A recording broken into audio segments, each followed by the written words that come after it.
Welcome to the podcast. My name is Taylor Avakian, and I'm here with my esteemed guest, Sandi Mann. Sandi, thank you for being here. Taylor, thank you for having me. Of course. Appreciate it. So you've built quite a portfolio of real estate, and you came on the scene. I don't know if you know this, but I first heard of your name when you bought a property in Koreatown, which was where my area of focus was. Sure. Maybe 2 or 3 years ago. Before that, we had not communicated because most of your portfolio is in Long Beach. And then I saw you buying these new construction buildings, and I'm like, I got to know that guy. I got to connect with him. I got to know what he's doing because he's buying in my market. And so we connected, we talked, we had some similar interests and found some similar paths in the same rooms. And now we're here today. But we talked before this, and you mentioned to me that you were actually a broker back in the day in New York City. Can you talk a little bit about that? And then we're going to walk through how you have a massive real estate portfolio and a thriving business. I grew up on the East Coast, and I remember I was in sales since the age of 15. What were you selling? I worked at Radio Shack, actually. No way. I was a box boy in the back, and I kept trying to get into the front and to be in sales and commission. And I really wanted to buy a Saab 900. And my dad made a deal with me. He said, if you save half the money for it, I'll pay the other half. So I was working at a supermarket, and then I was bagging groceries for the store manager of Radio Shack. And he said, hey, kid, you're wasting your talent here. Come over there, and if you do well in the back stock room, you'll be in sales. And my guys make, $10 an hour commission plus, $4 minimum wage. So I'm aging myself to the night. And that was a lot of money to me. So I was in the back room, and, somebody would order a home receiver, and I'd bring it out, and I would ask them a couple questions, and I would say, I think this is a little too little power. You need the next model up. And I'd upsell them for an additional $50. And the manager kept seeing me do this, and he moved me to the front. And, I was in high school during the day selling electronics at night at Radio Shack and on the weekends. And, I just started selling. And I remember as I started moving through my sales career, and I left Radio Shack and I moved on to some other retailers, one of the owners of this, I was working at a mattress company, and we had 700 stores nationwide, and I was their number one salesman when I was 21 years old. And I dropped out of college to go, work in New York City selling mattresses. But that wasn't the end goal. That was just to allow me to get to New York City and then figure out the next move. And he said, kid, you were maxed out here. I don't know how you made any 200 grand selling mattresses. No way. In 2001. And it's just holy banana crap. And the next closest salesman made I think 120 grand. So he's like, how did you do it? And I said, and his name was Harry Acker, and I have immense respect for Harry because I understood his work ethic. He had said, assume nothing, check everything. And I still to this day, even if somebody tells you they're going to do something, assume nothing, check everything. Follow through. Because nobody else is going to do that, especially for an entrepreneur. Totally. And Harry said, how do you sell so many mattresses? And I said, I'm not scared to jump into bed with a client. And he said, I hope that's not real. And we left it at that. And he said to me, he goes, you're at a ceiling here. You need to get into something that is a higher ticket item to make more money. Because I'd asked him, how do I move up in your company? And that was the beginning of the end of mattresses, man. I sold mattresses. Anytime I had a client, and I would always ask them about themselves. And I met this guy who worked at Marcus and Millichap, and he was in sales. And I said, commercial real estate, you think you can get me an interview? And he said, sure, kid. And I went and I interviewed with a guy named Mitch LaBar. He started ran the Encino office. He's a legend at Marcus and Millichap. Yeah. Wow. And he was This is in the 90s? This is 2002 now. Okay. And he was sent to New York to start Marcus and Millichap in New York City. So he interviewed me, and he said, I gave him my whole life story. And I said, I didn't graduate college. I've got great work ethic, and what I lack in, knowledge, I will figure a way out. I will, stay up all night to learn. And he said, I'll give you a desk. And, and I remember just asking a lot of questions to the seniors who are making money and pricing deals based on GRM per square foot, cap rate. And I, learned early on from the old school guys, cap rates, irrelevance, GRM. And some guys were priced per unit and some guys were, there's so many factors amongst So this. many.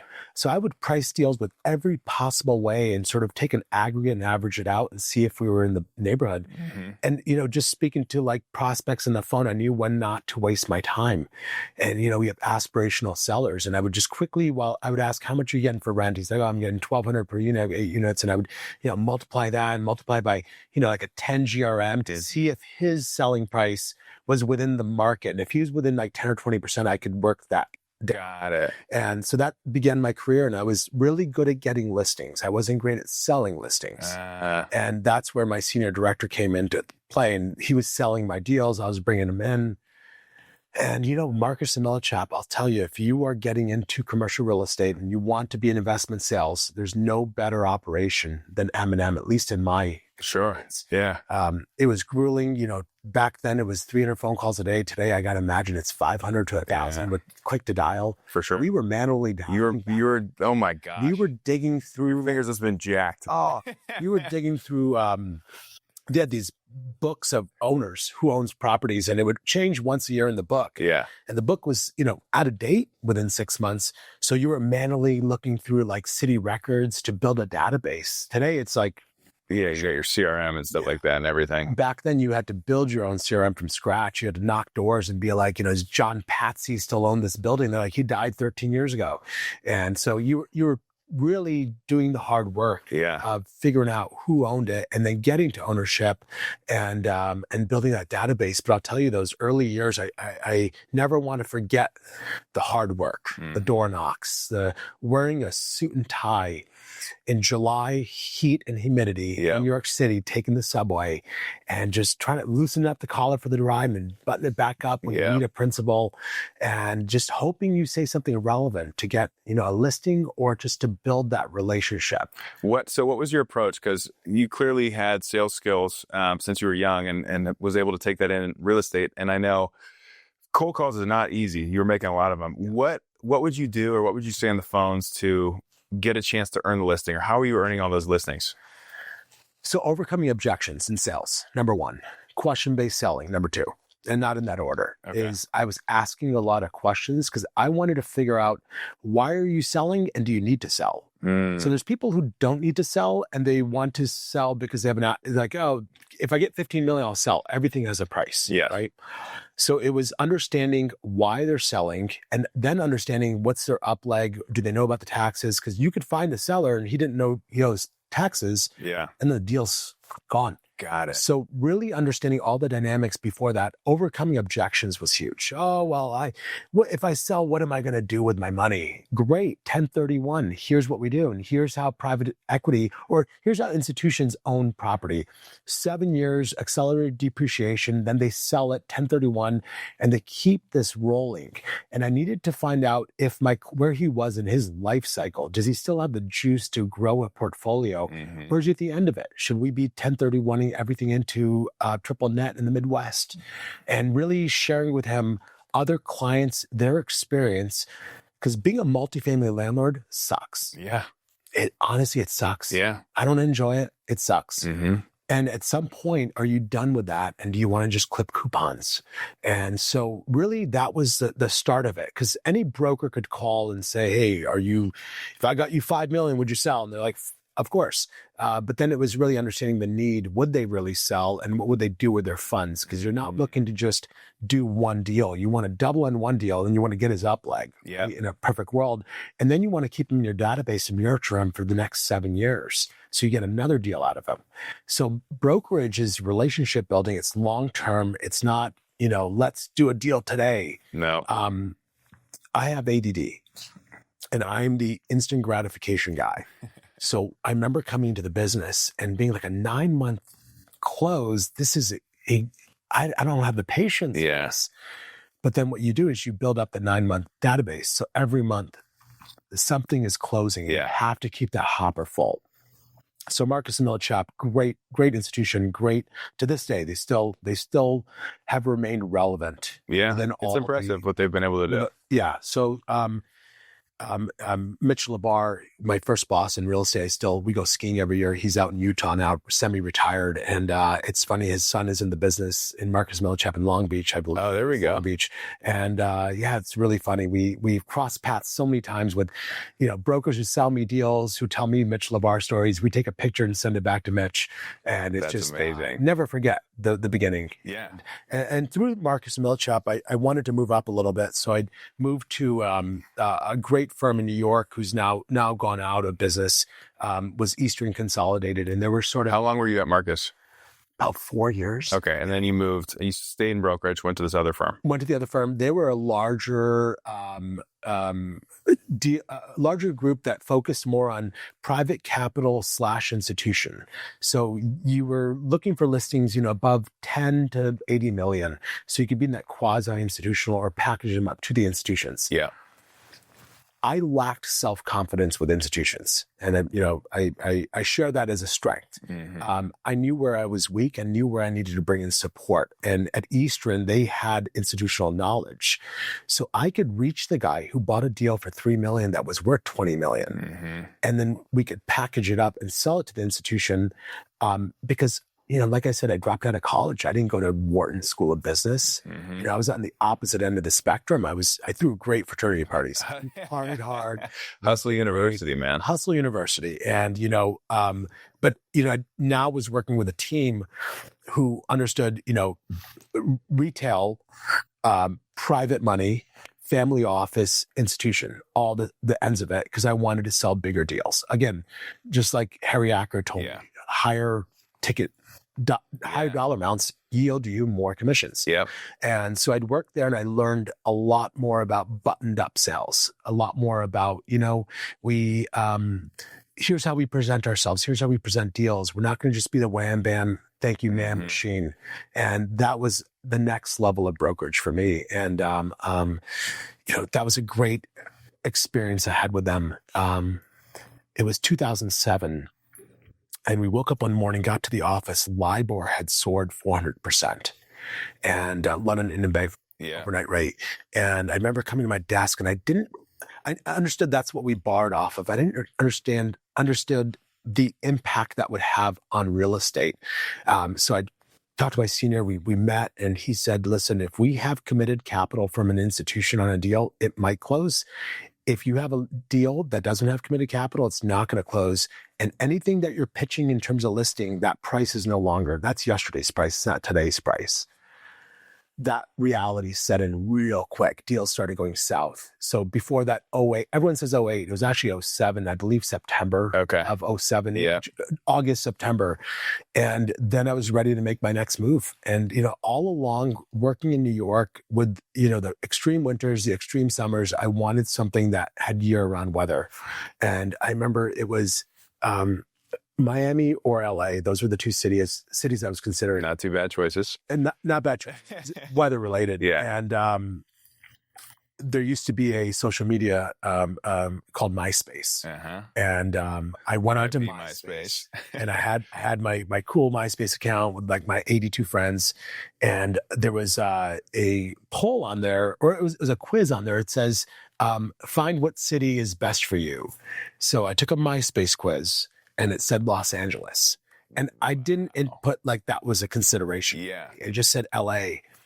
So I came out to LA that October and I said, let me give this a shot. Let me see what LA's all about. And I did a month out here to test LA out. Uh-huh. And I loved everything about LA. And that February of 08, I moved to LA with no job, saved up a few bucks. One of those deals closed, 9 didn't. 10 listings fell off. And how much in savings were you doing well in brokerage? Like, were you making a couple $100,000? Yeah. Over that. Yeah. Yep. So here was the reality of it. My 20s in brokerage, I lived fast and hard. And as quickly as I was making it, I was spending it. I didn't see the end in sight. Where my senior directors who were like in their 40s, they've worked a couple cycles. I haven't worked a downturn. When you're in your 20s, nothing's going to stop the party. Nothing. Yeah. It's 2 a.m., you're still partying. When you're growing like this, you're like, that's going to keep going. Exactly. Exponential. So I always was one deal ahead of my expenses. Got it. So when I came out here, no, I didn't have a lot. Yeah. I hit a hard reset in 08 because I forgot being a 1099 independent contractor, the IRS wants their cut. This is pre-Doge. Yeah. So the IRS was on you, and they, it was, I remember, and I'm so humble beginnings, returned in '08 because I owed the IRS 6 figures. I owed Amex 30,000. I owed MBNA Visa like 20,000. All these bills were coming in. I had saved money. I had saved enough to pay the bills, but not enough to like survive or thrive in LA. Yeah. So I had to go back into the workforce. Nobody was really hiring in '08 in real estate. And I interviewed with Cushman & Wakefield, interviewed with CBRE and Grubb & Ellis. And I figured, let me go with a national outfit. And I had an idea. I said, if real estate, if the intrinsic above ground real estate is not transacting, there's an aspect of that real estate that needs to transact. And that might be the debt side of things. Because now you have all this toxic debt and all, you were seeing Ben Bernanke on TV saying, oh, toxic debt, it's going to be, take banks down. And it was. So I interviewed Grubb & Ellis, really resonated with me at that time. And I think they're Newmark now. They got bought out. And they were open to me coming there to help start their banking division where we would go after toxic assets on the debt side. So we, I started there I'd say summer of '08. And rather than calling principals, I didn't even have I didn't know who bought deals in LA. Yeah. But I knew that Key Bank had a lot of exposure deals in LA. I knew that all the Asian regional banks had a lot of exposure to Southern California portfolio. I knew that Zion Bank Corp, Parent Corp, for a lot of other banks had exposure to LA real estate. So I started jumping on planes, meeting with the bankers from those banks saying, hey, I have a real estate background. You have value outside of the note. It's the real estate. And I have buyers, even though I didn't have buyers, but those are easy to get. Yeah. Right. So I said, let me sell your loan pools, your portfolio of loans. And I remember this one Asian bank gave me like $10 million of a loan pool of like C-stores and car washes. And I sold it in like three weeks because there were guys in the industry who'd been there for 30 years who were on the banking team, and they had on the sell side, again, just like back to day one, I didn't sell my deals. I just got the listings. So we started getting these loan pools. We started getting, I remember Key Bank giving us a deal in downtown LA. I think it was called The Flat. It was like 100 plus units. And it was like 20 million of debt on the deal. So you're shopping the debt for someone to buy the note. Exactly. Yep. And we, this buyer was coming in to look at this deal, and the senior was like, oh, we got a buyer. I think he's going to buy this. So the $20 million note, and there was a helicopter flying over, and my team was like, that's our buyer. I was like, who the heck is that? It was Artie Moreno, the Angels owner. No, he like landed on a rooftop like a G. These are those moments like, you're like, this is so. I shows up to the buyers, the tour, and you're just like, literally in a helicopter comes down, comes with his, I believe it was his niece. It was his niece. And he just looks at the property, looks up and down. He says, yeah, we're good. And he goes back, his helicopter goes away, and the niece sticks around, and they close on the deal all cash in like 7 days. Bought the note, he foreclosed on the deal. And I'd asked Artie, I said, hey, is this for like family? Like, what are you doing? He goes, in life, you never loan your family money because that's not a loan. That's just, you're donating. So with my family, I help them to make money. So I buy the real estate, they operate it, they make money on the operational side. And that's how he's helping his family. That was so brilliant. Yeah. So brilliant. So I, we had buyers, we had loan pools, we had debt. A year into it, we had done, 9 figures of debt sales. Jeez. And then some of the buyers were giving us the REO back once they foreclosed, and they were getting deed in lieu, and so we got listings. And then you talk about like regulation, which is very prohibitive to business when you have a business model, because then you got to shift. And it was right about this time, and I think it's 2009.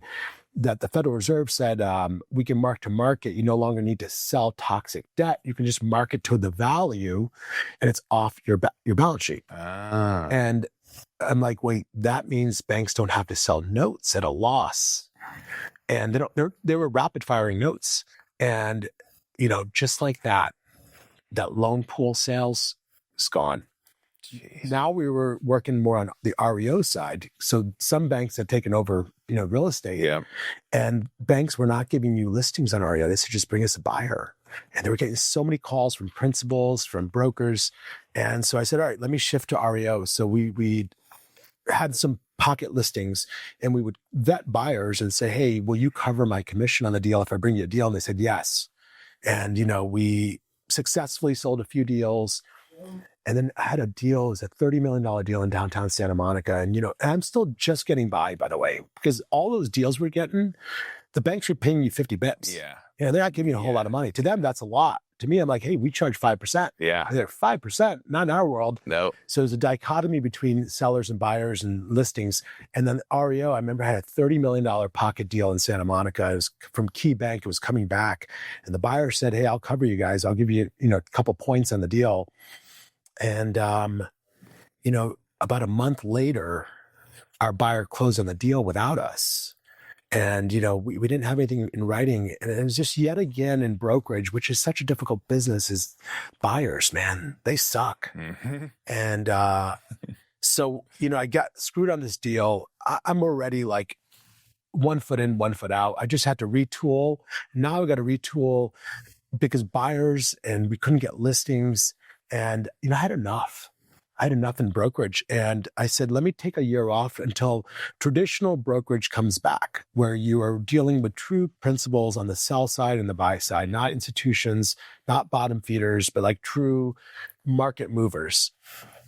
And so, I had to make a decision. Do I move back to New York and go back to Eastern Consolidated, or do I stay in LA? And by now, it's 3 years in. You build an ecosystem here socially. You've got your morning hikes, your runs that we take for granted in LA, but in New York, I'll tell you right now, you ain't going hiking before you're, going to the office. You're not running 7 miles in the morning for your office. You're not going out on the weekends and hang out by your pool and coming back with a tan on Monday. Those are all hard things to do in New York.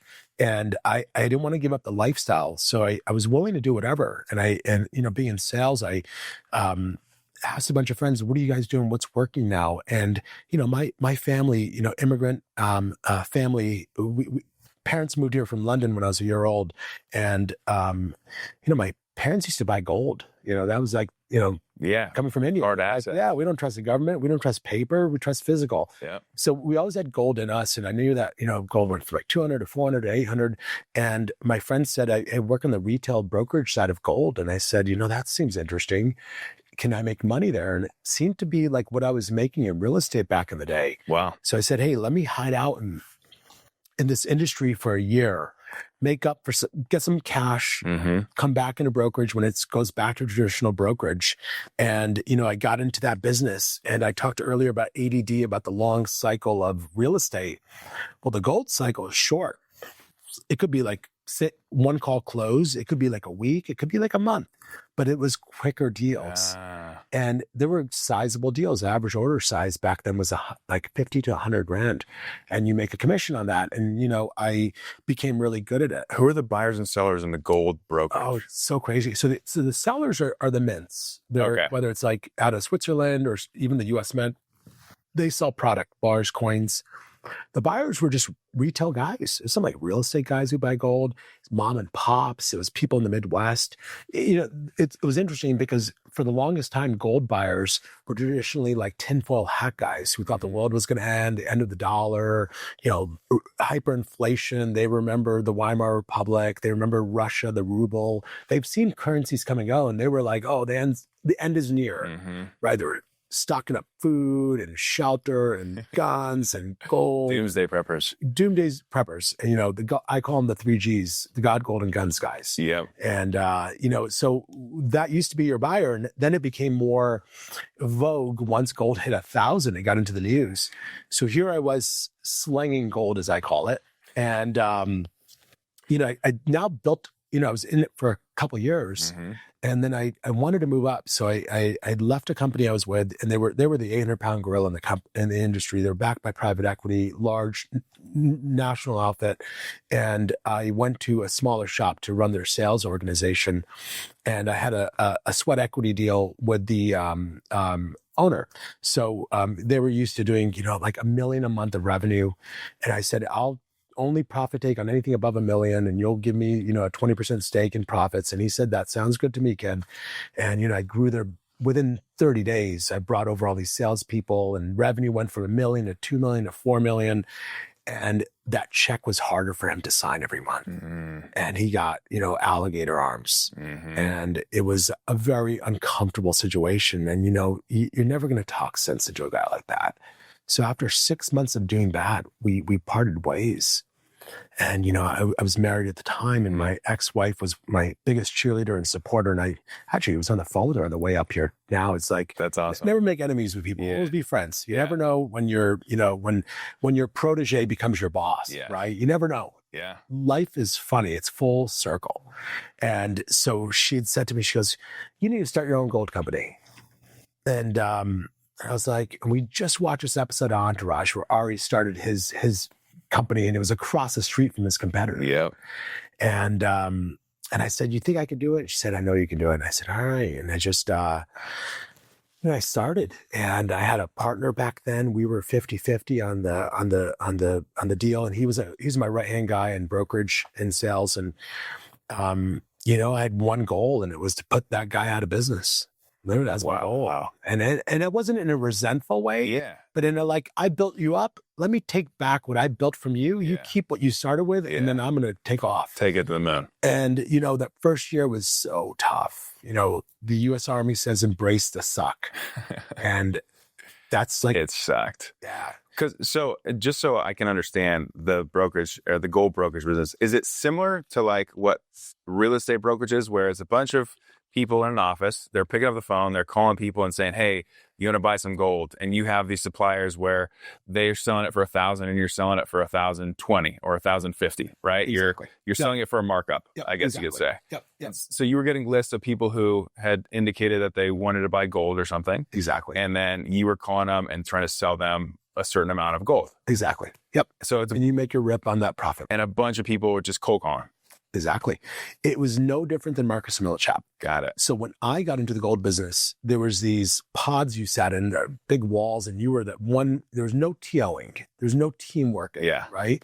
So when I started my company, it was interesting. I wanted to model it after Marcus and Millichap's fast-paced floor. And then also I had a bunch of friends who were in tech. So I was up in San Fran visiting some friends who worked at Salesforce and were working for a lot of these really cool, fun tech companies. And I took away from them, there was no walls on the floor. There's no high pods. It was shared desking. So we went online to Uline and bought shared desking, dirt cheap, and bought shared desking. We set up this office. I stocked the kitchen with snacks. I made sure there was cereal, LaCroix. I wanted to give them perks. And I put a ping pong table in the office, and I brought my dog in. So when people come to interview, they're like, this company's cool. They're like, this cool office, concrete floors, exposed ceiling. They're like, I'm not used to working in an office like this. It's only, in our industry. And real quickly, there's an old saying is attraction, not promotion. I'd say, well, if you'd like to work here versus you got to work here. So you want to attract them in. It's their idea. And within, that first year was a little rough. You learn marketing, learn sales. You want to be everyone's friend, but you got to be their boss. So there's that. You're learning to be an entrepreneur and a boss and a capitalist all in one. And you want to be a good steward to your clients. So you've got to make everybody happy here. And, we started to get that recipe, and then it's scaling. And, year 2 grew the company. We now had about 25 employees. Year 3, we did, I think it was about 10 million our first year. Our second year, we did 30 million of revenue. The fourth year, we were 40, fifth year, 50 million of revenue. And then we got stuck at 50 million of revenue. And, there's only so much you can do, the market conditions. And gold at that point, Donald Trump was in office.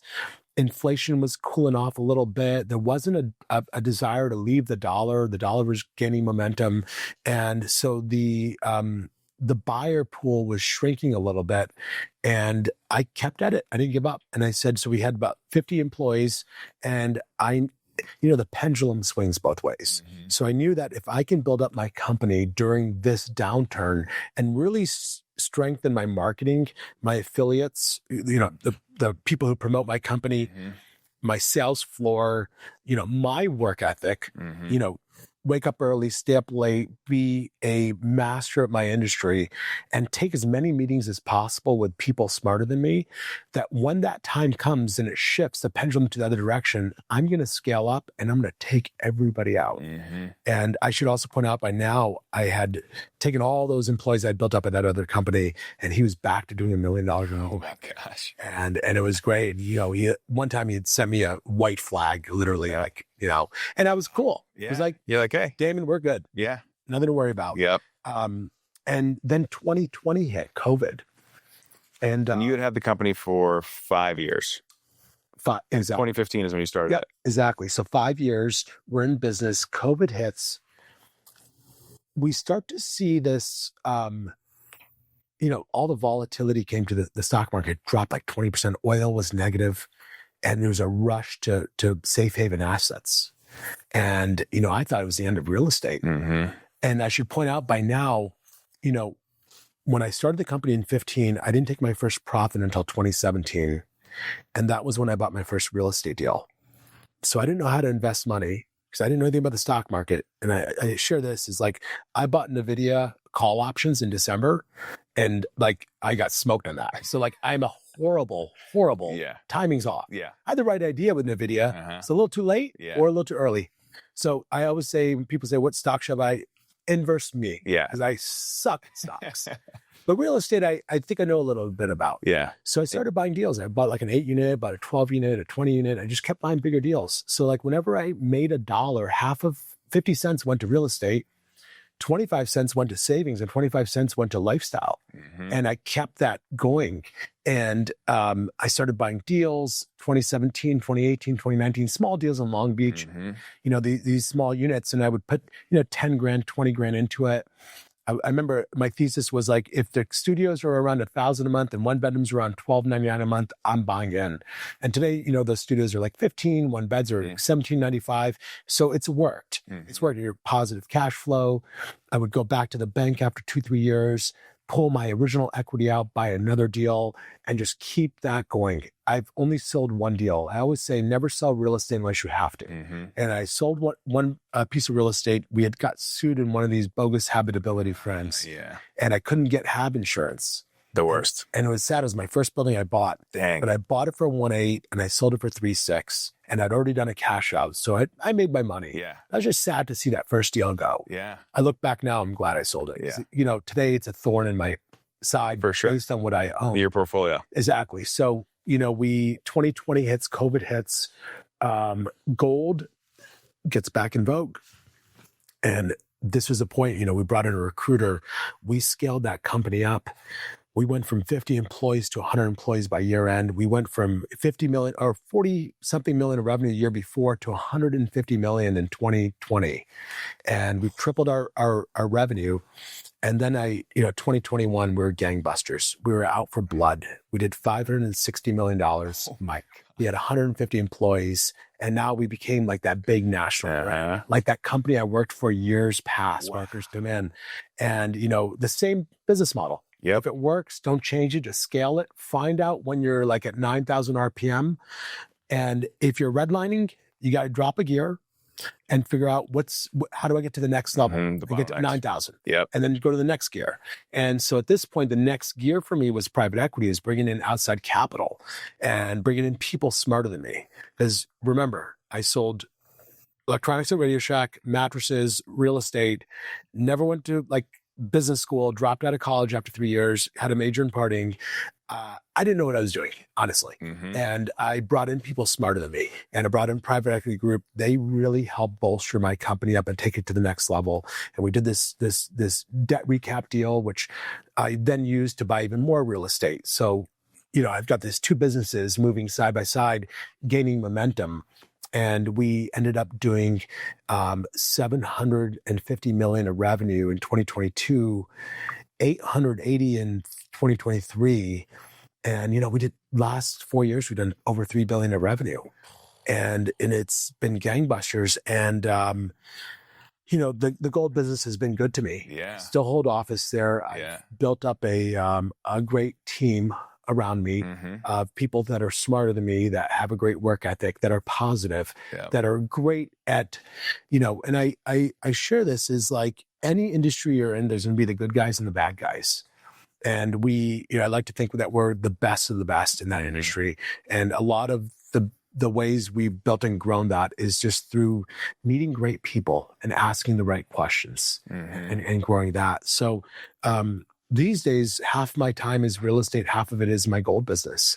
And it's navigating through this changing real estate climate that we're in right now. It's tough. Yeah. I'm curious. I want to double click on the gold where you're at now. So you ended up selling a portion of the business to private equity, and basically then you still have ownership in the business. Still have ownership. I'm still the CEO. Okay. So no you're plans to leave anytime soon. When you were growing the business, because this is something that I've dealt with as almost like a brokerage, right? It's a mini brokerage. So how did you identify what the bottlenecks were? And is the business model to grow a brokerage to get more bodies to sell? Or is there something that other than bodies that can improve and get the margins and revenue up? Sure.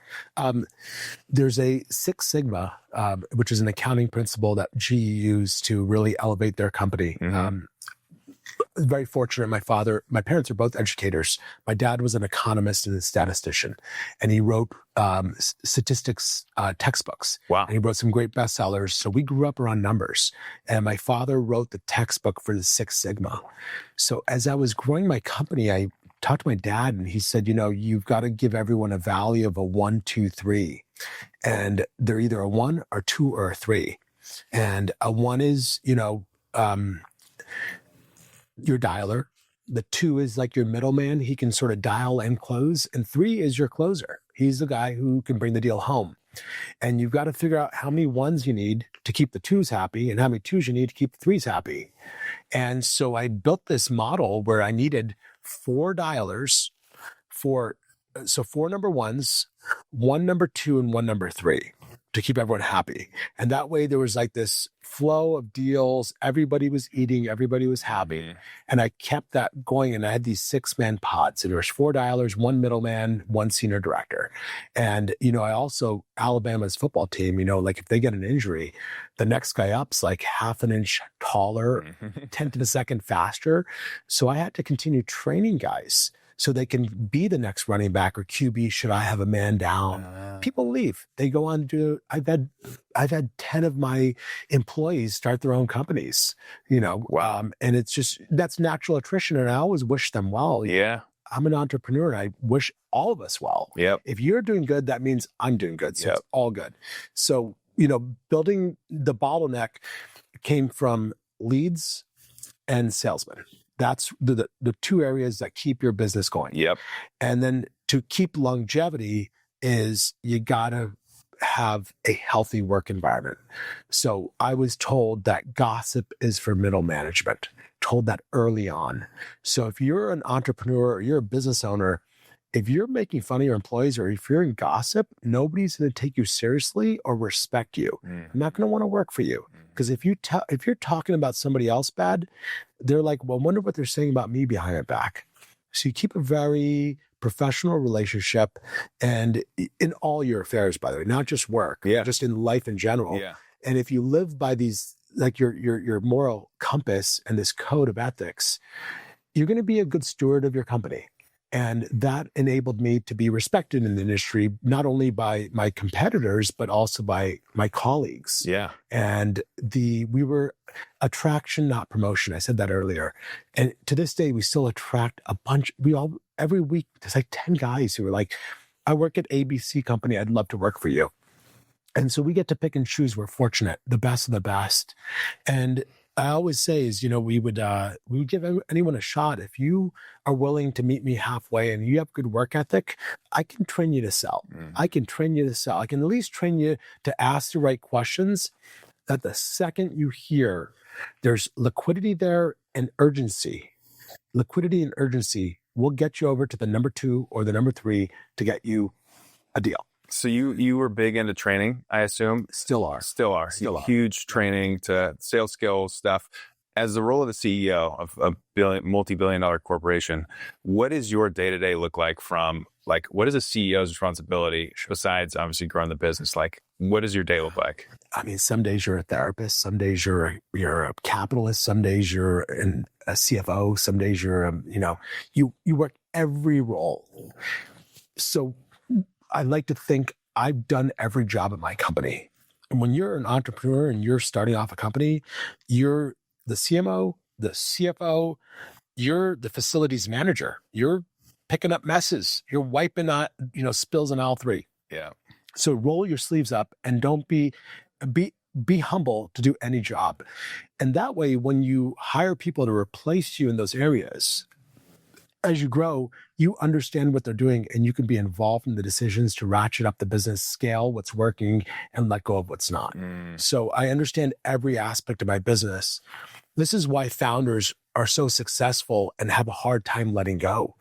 If I was to hire a replacement for me as a CEO, the average candidate has never sold gold or never sold in general in decades, has had all the success, comes in with their own ego, with their own, and they may not transmit what you've grown as your company, what the foundations are. They have a different one. So I've been hesitant to find a replacement because it's working great. Yeah. But the bottlenecks are sales, and we've lost guys over the years. Yeah. And we learned our lessons through that. Leads always stay relevant. You have to be marketing. You have to adjust to the market cycle, to what's happening out there. As you know, in brokerage, you're getting whack-a-mole by regulations, city, this, that, cap rates, interest rates. Like, how do you acquiesce to 7.25% borrowing costs? Yeah. When your seller wants a 3.5 cap? Yeah. You're like, something's got to change. And guess what? I have no control over Jay Powell. Yep. No control. And so you've got to work through that and figure it out. What is the primary channel that you guys get leads from? Is it? There's not one channel these days, and being a large company, you're not relying on any one source. Like, are you doing direct social media? Are you doing radio? Are you doing print? Are you doing lists, calling like institutional companies? Like, how do you find the leads? It's all private capital, our clients. I stay away from what I call terrestrial advertising forms, radio, TV commercials. Those are old and dying, and ROI is so negative. And you got to be on there 30 commercials a week on Fox Business to even get 10 phone calls. And you're spending $1 million a month on them. Yeah. So where else can I spend $1 million to get, a 10x ROI? Internal measurement that I always use is if it's a 10 times return, I'm in. So we use a 10x model internally on marketing, whatever lead source. And it's pay-per-click, Google, affiliate sources, email leads. We have a lot of influencers. We just signed Pierce Morgan the other day. Wow. He's one of our influencers. Bill O'Reilly, Megyn Kelly. At one point we had Rudy Giuliani, who's one of our spokespeople. He's such a great guy. It's sad to see his demise, but he was such a great steward for New York. He got us through those rough times. But we've aligned ourselves with needle movers, people who actually move the needle. Podcasts, those are a big one for us. Wow. And what's the company? Can you say the company name? Of my company? Yeah, your gold. Oh, American Hartford Gold. American Hartford Gold. Yeah. Okay. So that's the company that you started. And I'm going to get into real estate soon, but this is so fascinating to me. I just have to understand this, the salesman in me needs to understand what this is like. So, okay, what are the typical, because fees for brokerage, right? We're 3 to 5% typically. Big institutional stuff, maybe you're less than 1%, but let's just say 1%. What are the margins like for the sellers, right? Because you're making these people, they have to make money on commission, I assume. Yeah. And then what are the margins at the top level? Can you talk about that stuff at all? I prefer not to. Okay. Yeah. Got it. And we have a competitive advantage. Totally. We're vertically integrated, and I'm in with the mints, and this is where I crush my. Got it. Okay. So all good. That's a competitive advantage. So, okay, that's interesting to know. We don't have to talk about the numbers, but having a competitive advantage. So during COVID, getting gold supply was impossible. Sellers were not willing to let go of it. The mints were shut down from production. I needed gold. So I hopped on a plane. I jumped on Zoom. I met with the the biggest suppliers in the globe, government mints, Australia, Malta. There's a little country called Malta that has a mint, the Finnish mint, the British mint, the Royal Canadian mint. And I was asking all of them, give me supply. Let me be your dealer in North America. I'm going to push 10, 20 million of your product a month. And as long as you give me supply, as fast as it comes in, it goes out. And it was through those relationships that I was able to have supply. There's a large online dealer called AppMax, huge institution. They do $3 to $5 billion a year of revenue, but they're quick add to cart checkout. There's no phone service. There's no, and a lot of our clients, they're not just buying one or two coins. They're diversifying a portfolio. So online, you're buying coins. With us, you're diversifying a portfolio. And are they holding it in the bank? It's like they're buying it and keeping it in the bank. So it's almost like you're not really handling gold. You don't have a storage. Oh, no. We are direct. We touch every piece of gold that we sell. You have a warehouse or some bank vault somewhere where you have the gold, and wow. Yeah. So we have vaults, Delaware, Salt Lake City. Do you buy the gold? Oh yeah. Physical gold. So you buy it from the mint. We buy the physical commodity and we sell it to the end user. And I would say about a third of our buyers take possession of the gold, whether it's in like a gun safe somewhere locally. Yeah. And and then 2/3 use third-party storage. That's that we offer. Got it. We have Smart. No affiliation with those storage companies, but Brinks is one of the storage companies we use. And then there's a couple institutional guys in New York and Delaware that we use in Texas. Wow. Yeah. So they hold the gold for the client. The client can take delivery immediately, and they just send a Brinks truck to deliver it, or FedEx. Sometimes it depends on the size of the order. Yeah, that's insane. Okay, and I should get into the real estate aspect of it because this is a real estate podcast, but that's so fascinating, and I love that. Okay, so let's talk about how you had familiarity with real estate. Obviously, you started buying it when you started making money. Give me the philosophy. Where are you at now with the portfolio? What's the plan? How are you looking at real estate versus the gold business? And let's dive into the real estate side. Sure, I'd love to. My original thesis for buying real estate was, and I still joke around, is some people call me a real estate professional. Some people call me a principal. I call myself a hobbyist. I really don't know what I'm doing. And I share that because things are ever evolving and changing. How do you, in your model, put in their regulation? Like, where's the column in the cell in Excel for regulatory risk? It's not there. It's not there. Yeah. And so as you're modeling deals and you're hoping for the best case outcome, you're never going to get there. There's always going to be something in your way that prevents you from it. If you're looking for true passive income, government debt, get your 5%, clip a coupon, go hang out on the Amalfi Coast. Great. I'm an active owner. And so my thesis originally buying was, I was married, and I thought if something happens to me, our mortgage is $7,000 a month. I need to have $7,000 of income coming in the event something happens to me monthly, guaranteed, that my wife could live. And so I originally set off to finding a deal that was going to get me $7,000 a month. And I found the deal, bought the deal. So I had $7,000. And then, my wife had a car, I had a car. So I said, well, we got to replace, our car. We need $2,000 a month of income for 2 cars. And then it became like replacing all of and then it's like, okay, I'd like to travel. So what does that cost? So you have to find a deal. So originally I was only buying deals so I didn't have to ever work again. So I could retire and have dependable cash coming in. Yeah.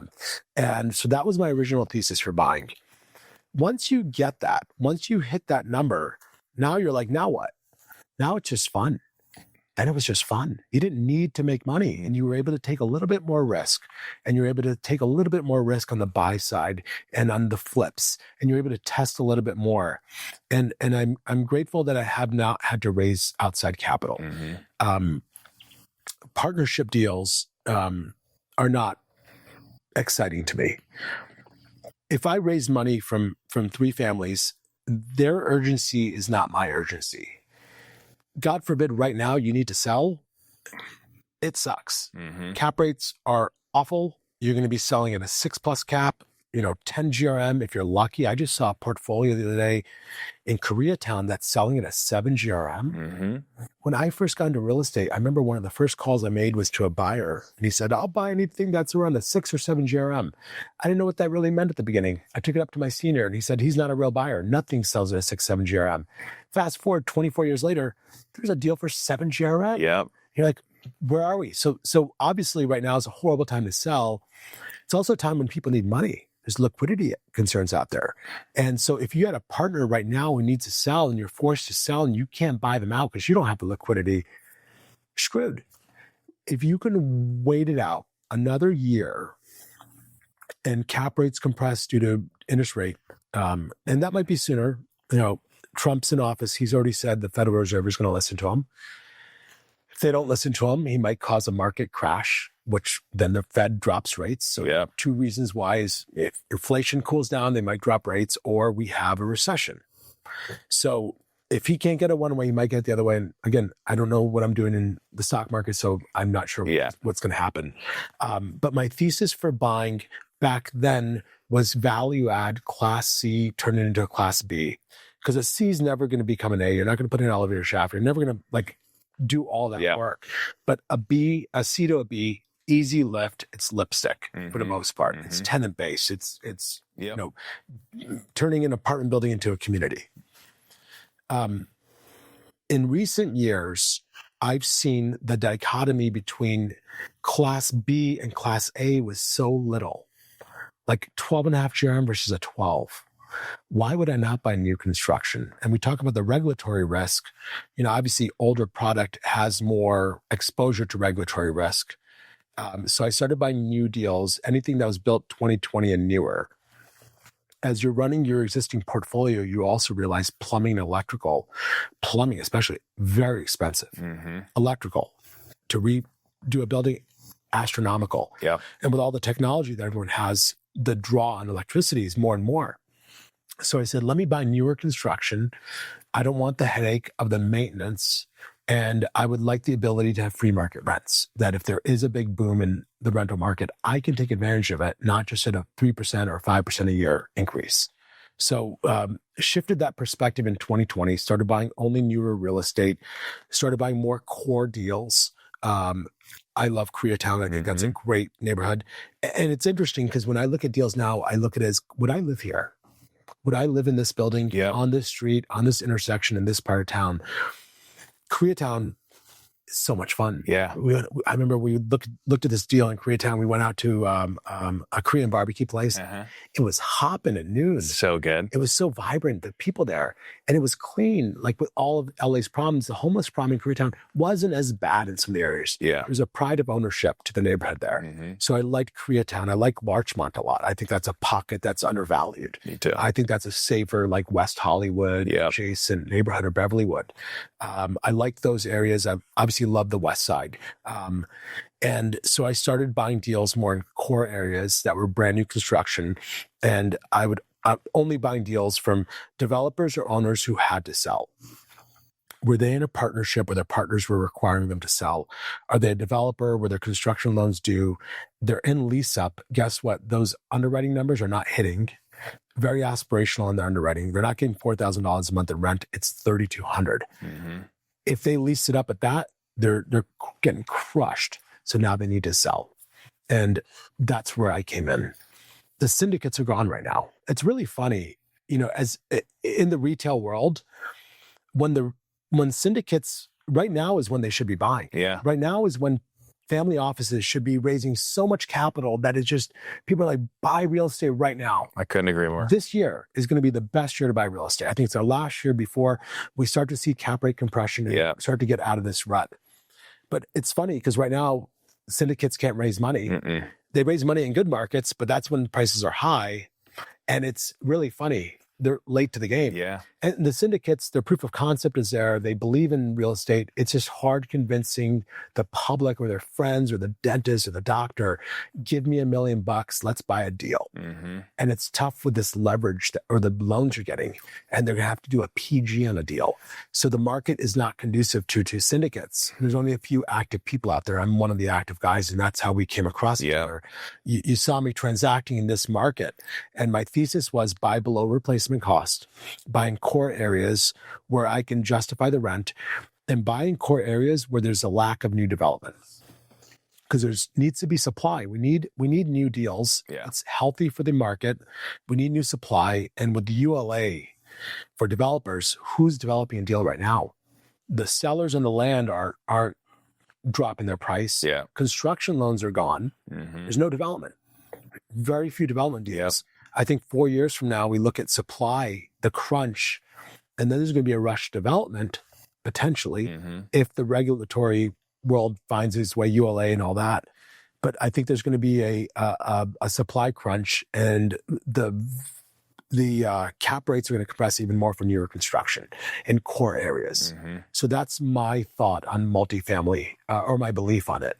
And those are the fundamentals we're using. Is it cash flowing year one? I mean, 3% cash on cash. I'm not in it to make the money right now. Yeah. I'm more long-term. Yeah. Thank God, I don't need that return on year one, because I know I'm going to get asset appreciation. And once I blend that into my IRR, You'll be fine. I'll be fine. Are you doing this real estate stuff? And if you had to look ahead, 10 years, 15 years, right? Do you want to have a specific portfolio size? Do you just play the game because it's a game and you enjoy the game, right? Like, do you have any idea on what that looks like? When I first got into real estate, it was all about, I think it was like 25 grand a month is what I wanted in passive. When you hit that number, you're like, it's not enough. Or 50 grand, 100 grand. And you hit that number, you're like, and God forbid you spend a summer in Europe. Yeah. And God forbid you charter a boat. God forbid you stay at, on Capri. God forbid you start skiing in Aspen. Well, that number starts to increase. Your lifestyle increases. I've got a son, he'll be 5 in May. We're thinking about him and his future and what he's going to school. Kid, he loves cars, just like his dad. He loves activities. He's part of all these different clubs and groups. And I want to give him everything. If he wants to do a summer abroad, I want to be able him to afford it. If he wants, his first car to be that Saab, I'll meet him halfway. And, so like when you talked about like, what's enough, they asked J. Paul Getty, how much is enough? And his response was a little bit more. And I had that same response. If you told me 25 years ago, $5 million, what would you do with it? And I'd be retire, Mexico, To me, $5 million gives me anxiety. Yeah. And it's like, that's not enough. That's a death sentence. You're too rich to work, and too poor to retire. And we're just talking about LA, $5 million adjusted is, so when I first set off, it was about replacing dollar amounts. Then it was about getting 100 units. I thought 100 units, you're like balling. Then I got 100 units and I didn't feel good. I was like, that's not enough. Then you get to 250, then you get to 500. Then you're like, it's not about units anymore. It's not about the aggregate value of your portfolio. It's about, let's keep doing this, man. I'm 45. Yeah. I've got energy and I have time. And at some point, maybe you lose a little bit of that juice. And at some point, you don't have as much time. So you're glad you did it now. There's two things, like when you're older, that you might wish for yourself. And is that, did I try as hard as I could? And did I spend as much time with my family as I could have? And I think about those two things right there. And, it's, I have the momentum. I have timing. So there was a great video I watched on this. He was a gentleman who became a billionaire in the 90s. And they'd asked him recently, could you replicate today if you had to start zero, replicate and be a billionaire in 25 years? He says, I doubt it. And they're like, why? And he goes, timing. He goes, every industry that I was in, he was in oil and gas in the 80s. He had got into the mortgage business in the 2000s and then exited that company. And he'd done a bunch of ventures. It was all about timing. And if you have the right idea at the wrong time, if Elon Musk was building electric cars in 1920 Yep. Who's buying them? Yep. It's all about timing. And as we look at AI right now, timing, we're starting to see AI evolve into something that's relevant today. I'm part of a few real estate communities and some online chats, and this guy was talking about AI underwriting his deals. I was like, this is brilliant. Mm-hmm. This is brilliant. And managing deals and sort of forecasting and budgeting and giving you, how to run the portfolio and giving you what you should be doing day to day. So I think we're just scratching the surface with AI, with all this technology. And I think it's kind of like the internet in 1996. Couldn't agree more. You got onto the internet. What do? I mean, I think my first search was boobs. Honestly, that was it. I didn't know what else to do. Right? You're like, man. And then look at where we are today. Oh, yeah. We could, oh my gosh, we're going to have to talk after this because I have a million ideas. Do you see yourself getting the itch to start another company, whether that be through the AI space? And the reason I say that too is because being in a brokerage space, there's so many inefficiencies that could be improved with AI. So if you have a software or a system that helps improve that, not only does it help your business, but you could sell it as a software, as a service, right? Do you see yourself getting the itch to start something in this AI space? It's something that we've been looking into for 2 years at our company, and we've implemented. We have an AI dialer. We actually built a dialer that outbound dials and has a full conversation with you. And it's a learning software, so it continues to get better and better. So the first iteration a year ago, you could tell this was an AI. You could get them stuck. Yeah. And he'd be in that corner. It's like your robot vacuum. Yeah. First one. It's got stuck in the corner, and you came home, he was stuck. We have it down so well that nobody knows. But he says, I'm a intelligence-assisted voice here to help us for disclosures. Yeah, of course. That might be the future of it, is you are in brokerage or in sales, you're only working qualified leads. Imagine if you didn't have to make $1,000 a day or $500 a day, and you could have 20 conversations a day. Do you think, though, that... That's the world I want to be in. Do you think, though, that... Because I think about this a lot as a broker, right?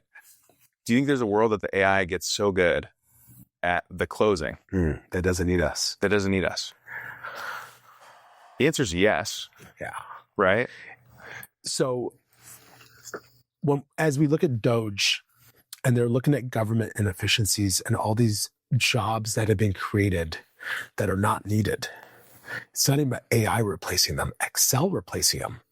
Iron Mountain, you go underground, fetch, they can only do 10,000 retirements a month. They have a manila envelope. When I found that out, I was like, are you kidding? Could they have gotten up to date? Sure. But then they would lose their job. It's like the voting system.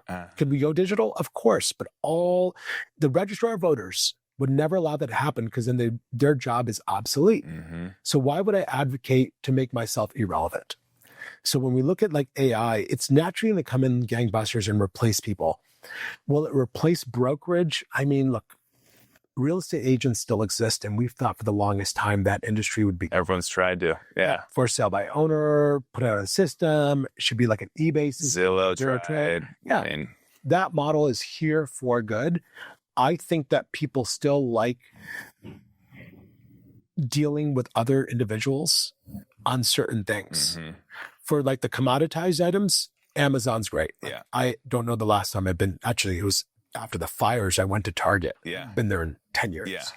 And I remember taking my cart. I went up and down every aisle because I was like, what do I not know that I need? Uh-huh. My blinders on, you get the normal stuff. And I found like a pencil sharpener. I need a pencil sharpener. But like, I would never think to buy, like, it was like the little things. There was a couple things and a couple toys for the dog.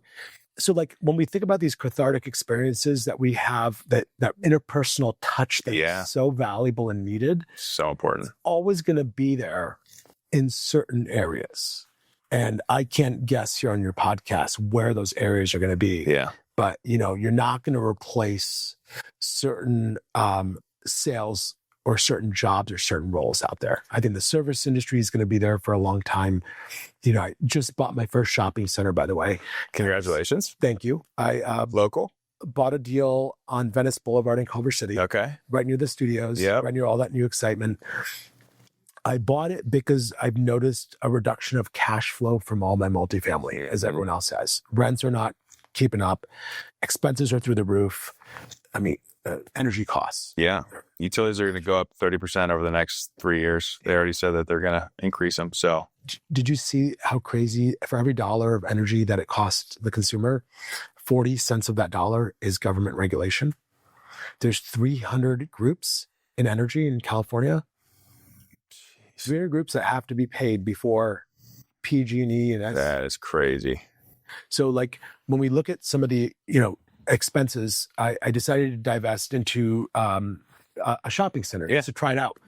I never really liked shopping centers for two reasons. I don't know what the future of retail is going to look like. And you can only push rents up so much. Like it's a business. And $550 a foot, that's a lot of rent. So I looked into this, I started doing some research, and I realized there's so many, you can look at it as a covered land place as long as it's like main and main. You can look at it as maybe in the future, it's a ghost kitchen. It's a drive-through for Ubers or Waymo or some automated driving system or drones that picks up food and drops it off. But it's going to be needed. Like the kitchen idea, that can't be AI. The use case can be, but they still need the real estate. So there's still a functional use for real estate land, period. AI can't make land. Can't make land. Not that I don't think it's going to be making land in the future. Meta said AI can make land. He sold a bunch of real estate, but that's pie in the sky. Exactly. And I think that is a great view, because if you have good real estate, location, there will always be demand in a great location. And there's some to say, okay, is the location go up or down? Detroit, obviously, sure. But the fact of the matter is Los Angeles is here to stay. It is. California is the fourth biggest economy in the world. Correct. We don't have enough housing.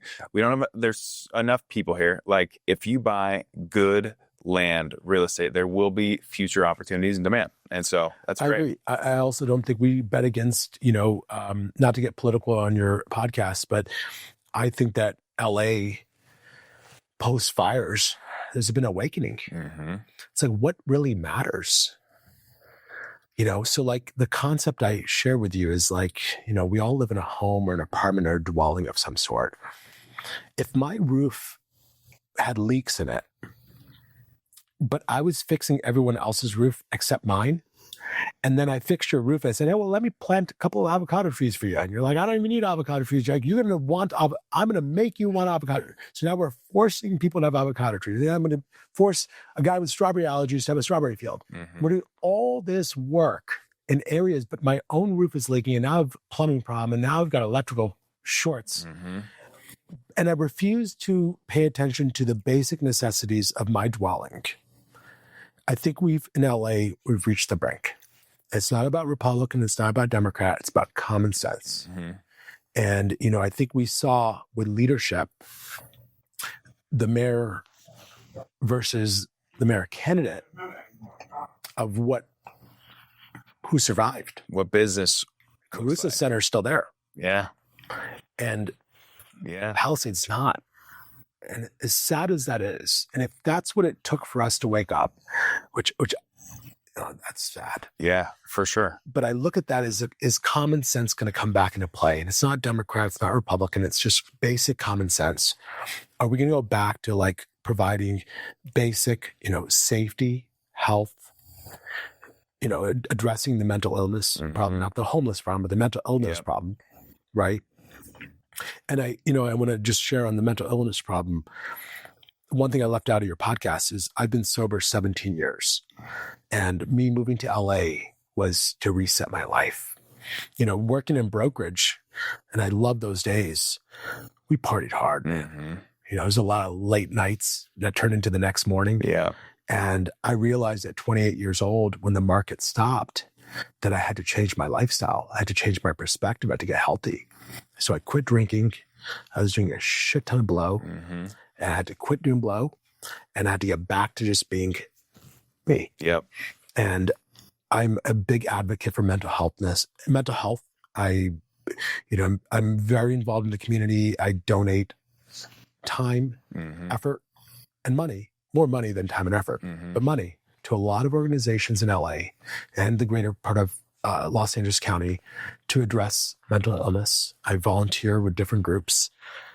And, I've seen success stories, including myself.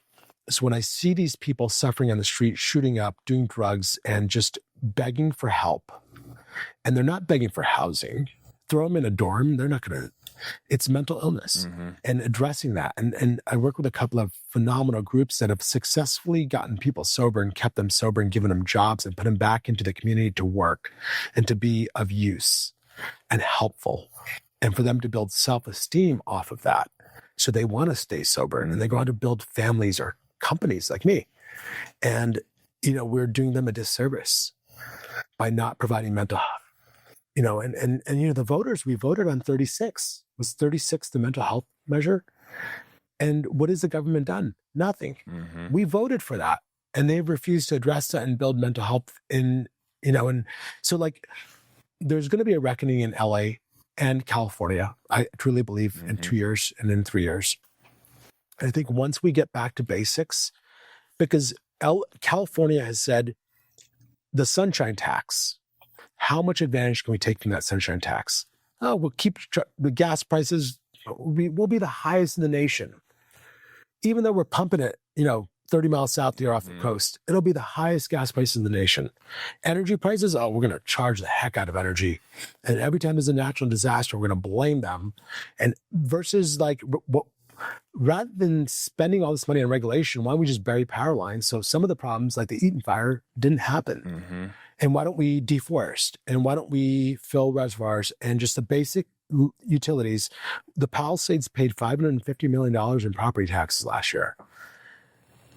Do you think that everyone who paid property taxes felt like, oh, this is towards water in the hydrants, it's toward public service, it's toward firefighters, police, protection, and something happens? That's why they're paying.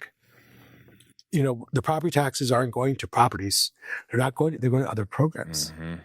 And like this ULA tax, is it going to the homeless problem or is it going somewhere else? So again, I wish Doge would come through LA and California. And really fix and clean up. And it's sad. It's common sense. Do you see yourself getting into politics in a leadership role? That's a great question. I've been very active. My good friend David Hochman called me 2 years ago. He said, hey, my brother's running for the district attorney. It's like, Nathan? He goes, yeah. I go, he's like salt of the earth. Great guy.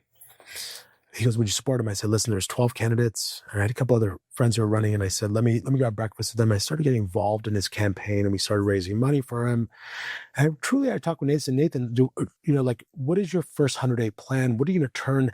Is it really going to get better, or are you just another candidate? And he's the real deal.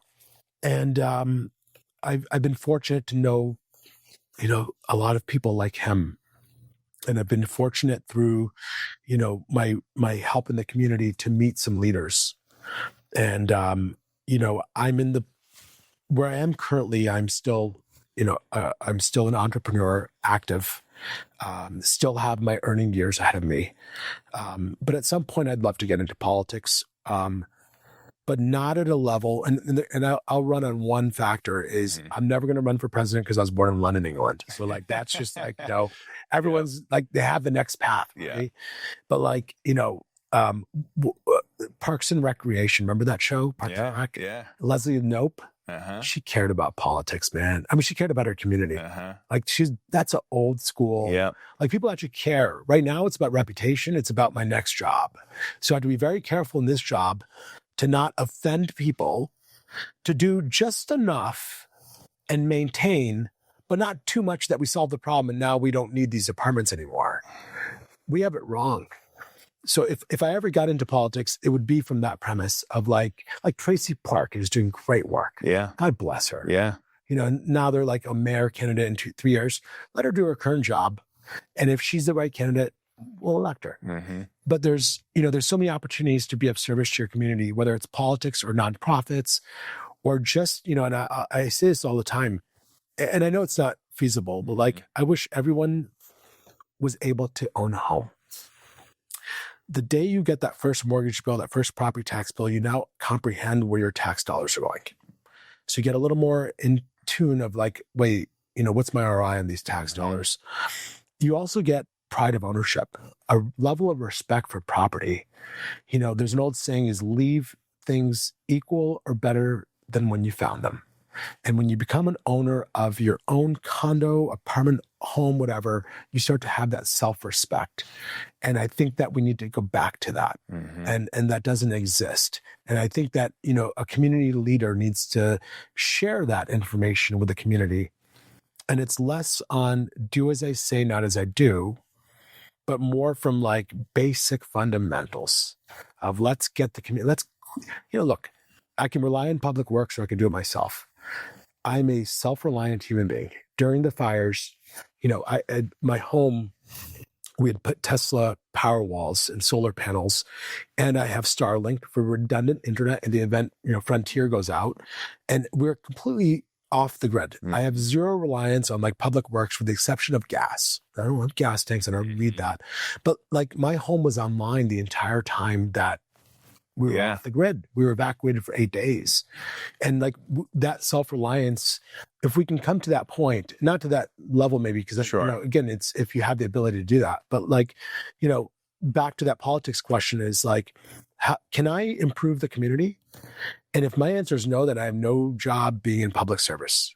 And is my goal to improve the community? If my answer is no, or is my goal like a future, like to be governor? Then don't get into local politics because you're never going to affect your local neighborhood for the guy they elected because you have a future goal of getting a better job. So like, I think we're very short-sighted with some of those things. And common sense, not red or blue, common sense. Yeah. It's there's a principle that I've used for my company. It's a saying that I learned a long time ago. And it's a saying of our common welfare comes first. And if you could have that attitude when you are a company owner or a civic leader and say, common welfare comes first, not my personal interest. Do I win or do they win? Or do we all win? And getting to that perspective. And if you can truly get into a selfless perspective, you now have earned your right to be a civic leader, to be a leader for a company, an organization, an entrepreneur, because you're going to do something really amazing out there and you're going to be successful. That's a byproduct of doing something amazing. Sandi, wow. This was incredible. We went in a million directions and I can tell why you are as successful as you are because you clearly know how to do what you need to do and make things happen. And you put in the effort and the results come. So Sandi, thank you very much for being here. Taylor, it was great to have, great to be on your podcast. Yeah. Thank you so much for the opportunity. Yeah. Appreciate it. Great.